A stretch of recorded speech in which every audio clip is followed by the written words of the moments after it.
Ivo Carman e Francisco William são geólogos da Universidade de São Paulo.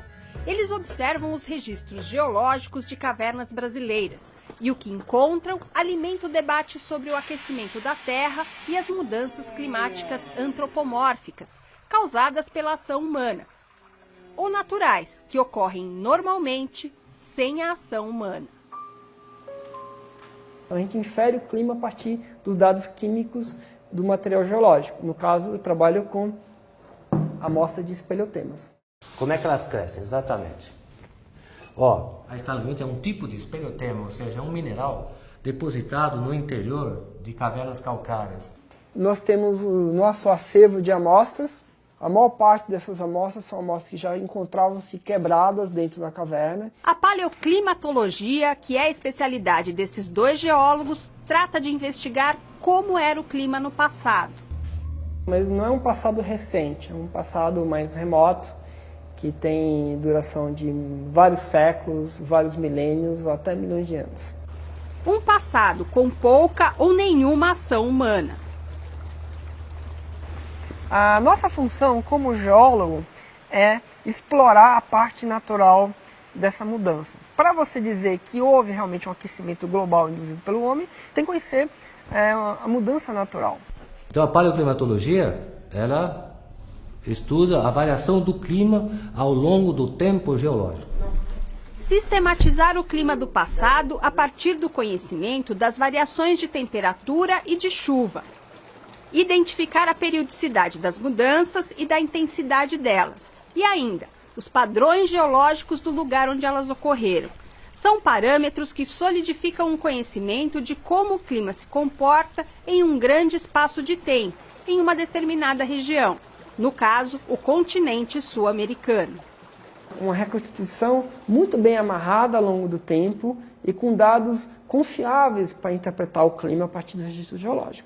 E o estudo do clima do futuro usa esses dados para testar seus modelos de previsão climática. O modelo climático é uma representação matemática de todos os processos que acontecem na natureza, não? E os modelos são as únicas ferramentas para poder fazer uma previsão de tempo, de clima ou incluindo mudanças climáticas, não? A ideia é poder construir o clima do passado, baseado em observações, ver se o modelo consegue reproduzir esse clima do passado, para que depois esse modelo, já validado no passado, seja útil para projeções climáticas do futuro. A natureza tem várias formas de deixar marcas do clima do passado. Equipe na escuta. Natália na escuta. E extrair esse conhecimento da natureza exige, além do esforço físico, muito conhecimento científico. Neste São Paulo Pesquisa, os cientistas explicam os métodos para interpretar as marcas do tempo. Essa árvore é testemunha de tudo que aconteceu aqui, de cada queimada, de cada seca, de cada chuvarada. Vamos conhecer dois objetos de estudo para reconstituir o clima do passado: os anéis de crescimento das árvores e as estalagmites que o professor Francisco William estuda há 20 anos. Essa formação aqui, ela está com o topo molhado e significa dizer que ela está em atividade, ela continua crescendo. Uma estalagmite desse tamanho deve dar por volta de uns 200 mil anos, por aí. O professor Francisco William da Cruz faz coletas na Caverna do Diabo, que fica no Vale do Ribeira, sul do estado de São Paulo. A estalagmite que ele mostrou ainda recebe água da chuva.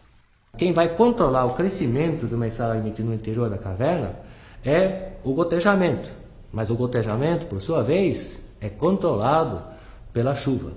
Quanto mais antiga a estalagmite, mais registros sobre o clima do passado ela traz.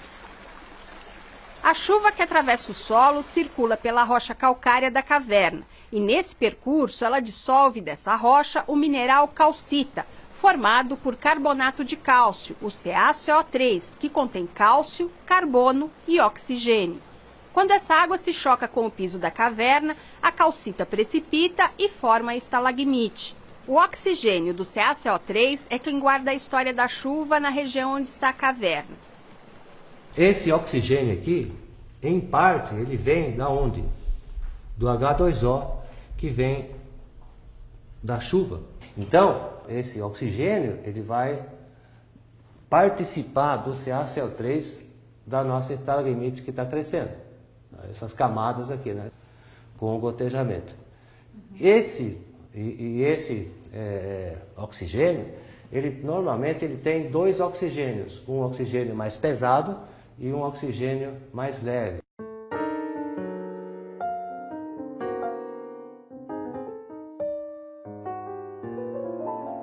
Como sabemos que um átomo de oxigênio se liga a dois átomos de hidrogênio para formar água?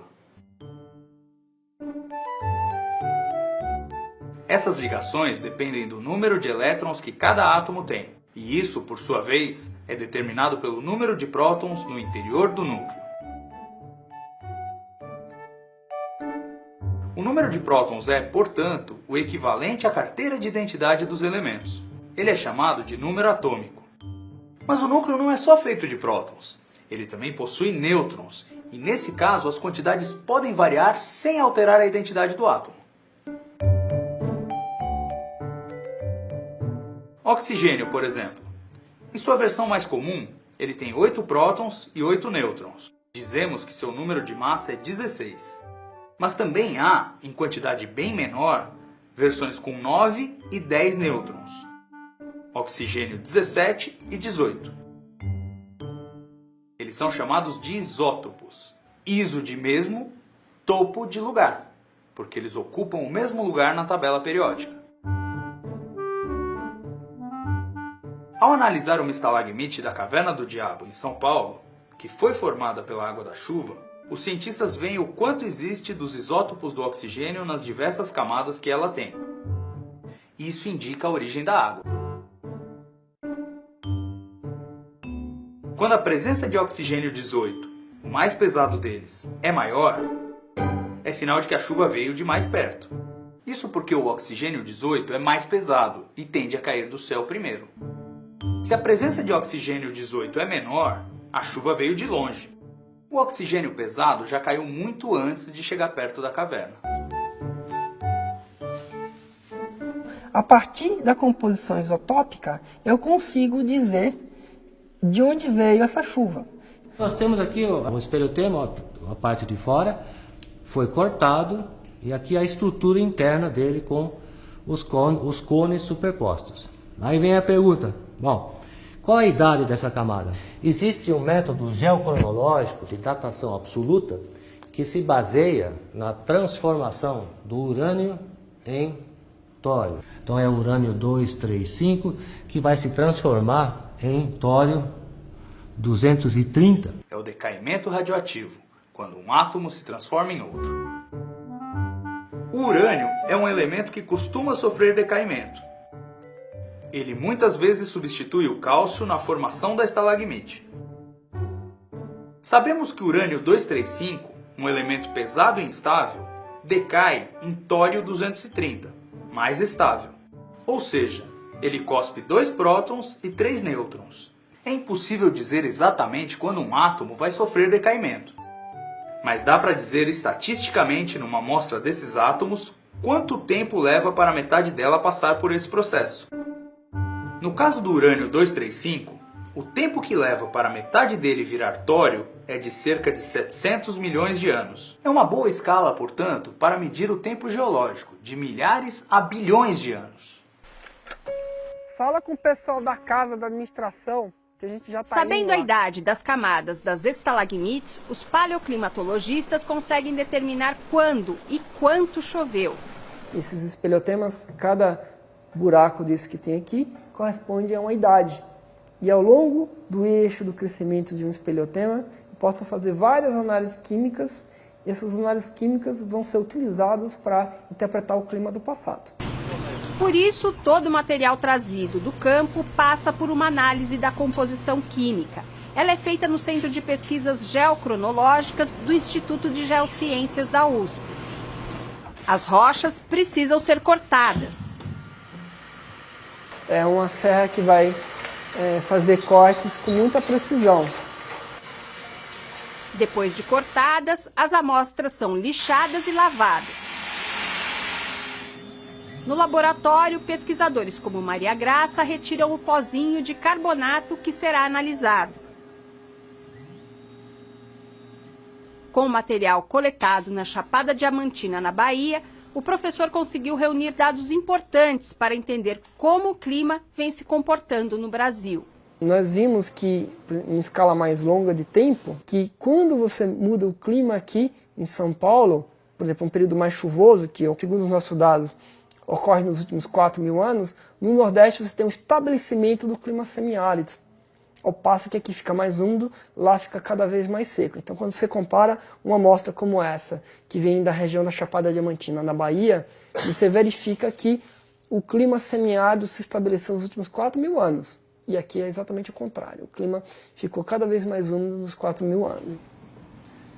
As análises dos isótopos do material geológico coletado pela equipe do professor Francisco William e também de outros cientistas está a cargo do químico Osmar Antunes.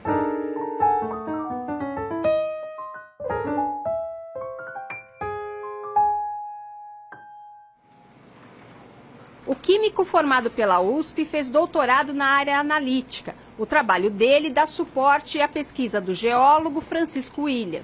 O que a gente analisa aqui é basicamente os isótopos de carbono e os isótopos de oxigênio das amostras que eles colhem em campo.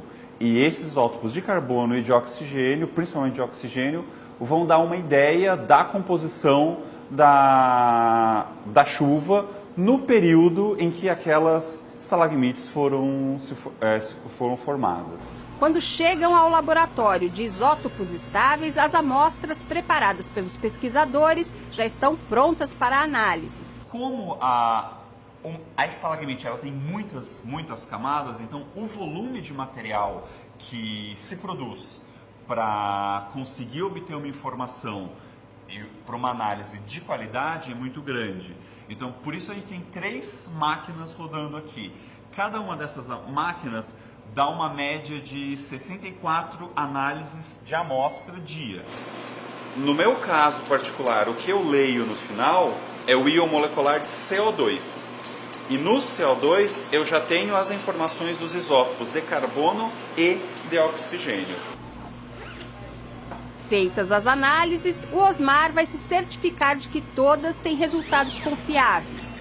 Quais dados pode se aproveitar, quais não podem aproveitar e fazer o tratamento desses resultados para poder então chegar no valor final da razão isotópica. Aí o humano, o pessoal, aí eles é que vão então fazer a parte final, né, a parte de interpretação mesmo.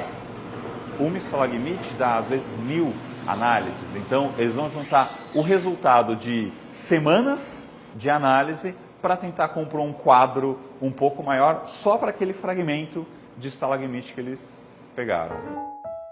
Esse é o dado bruto, é o resultado nosso. Bom, o que fazer com isso? Ah, sim, existem outros registros, então registros em corais, registros com base em pólens, em sedimentos lacustres, comparar esses diferentes registros e, eventualmente, contribuir com a elaboração de modelos climáticos. Quem sabe, daqui a algum tempo, a gente tem a condição de determinar o que é antrópico, o que é natural. Mas, por enquanto, somente com a contribuição da variabilidade natural do clima, você já está dando um grande passo nessa discussão do que é antrópico e do que é natural, para a comunidade que está estudando, por exemplo, o aquecimento global. No próximo bloco, o que dizem as árvores sobre o passado climático? Como os cientistas estudam os anéis de crescimento?